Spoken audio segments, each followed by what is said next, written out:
Topic natin, paraan para hindi kayo tumanda. At ipapaliwanag ko bakit tumatanda ang isang babae at ang tao. Alam niyo po, sa pag-edad natin, numinipis ang ating balat. So, mas natutuyo din. Kaya mas nagkakaroon tayo ng wrinkles. Ito ay dahil sa araw. So, ang dahilan ng lahat na ito ay araw. So, ito po ang paliwanag ng American Academy of Dermatology. So, kapag 20 hanggang 30 ang edad natin, makikita nyo ang ating noo, nagkakaroon na yan ng konting linya kapag kayo ay ma-expose palagi sa araw. Tapos dyan magsisimula na kasi meron tayong mga facial expression o yung pagkumukunot ang noo natin, ngumingiti tayo. So dito sa ating gilid ng labi. So yan yung mga expressions. Tapos kapag laging puyat, nagkakaroon din ng eye bags. Kapag 30 hanggang 40 na ang edad natin, mas kita nyo na yung mga lumalalim na itong mga wrinkles na ito dito sa gilid ng ating bibig, sa pagitan ng kilay at doon sa ating noo. Kasi paggalit, pagngiti, pagtawa, yan yung mga lagi nating ginagamit ng mga lugar. At kapag edad 50 na, makikita natin talagang malaki na ang pinagbago, mas lumalim na yung ating mga wrinkles at halata na. Pero meron pa naman tayong magagawa habang kayo ay bata, may magagawa pa kayo. At kung edad 50 na kayo, meron pa rin mga pwedeng gawin.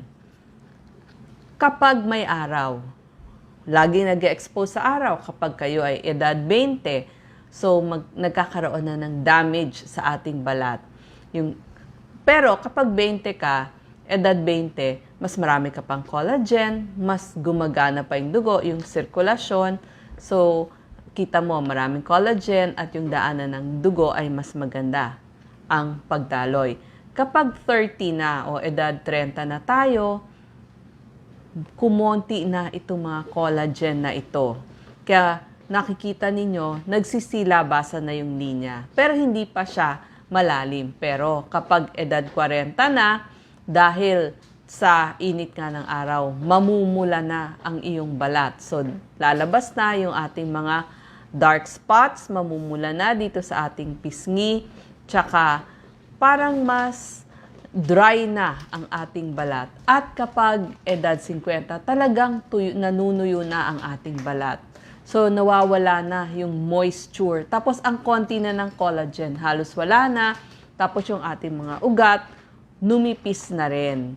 So, makikita nyo talaga yung pagbabago. Kaya, habang bata kayo, simulan nyo na ang pagprotekta sa inyong kutis. Ito ang mga pwede natin gawin. Number 1, marahang paghilamos. Kailangan twice a day ang paghihilamos. Pero kung kayo ay napawisan maigi, maghilamos pa ulit kayo. Gamit ang mild soap. Marami pong mild soap na mura-mura dyan sa ating mga tindahan. Pumili po kayo ng gusto ninyong brand. Any brand, hindi po kailangang mahal. Any brand, pwede po. Basta mild soap ang gagamitin. Wag na ho kayong gumamit ng mga Bimpo. Kamay lang ho, daliri lang ang ating gagamitin. Tapos tutuyuin natin ng marahan. Tsaka kayo maglalagay ng moisturizer. Sa pagpili din ng mga sabon, tignan nyo ano ba ang type ng inyong skin. Dry skin, makikita mo dyan, dry talaga. Mas matuyo dito sa inyong pisngi at sa inyong noo. Yung mga oily skin, kita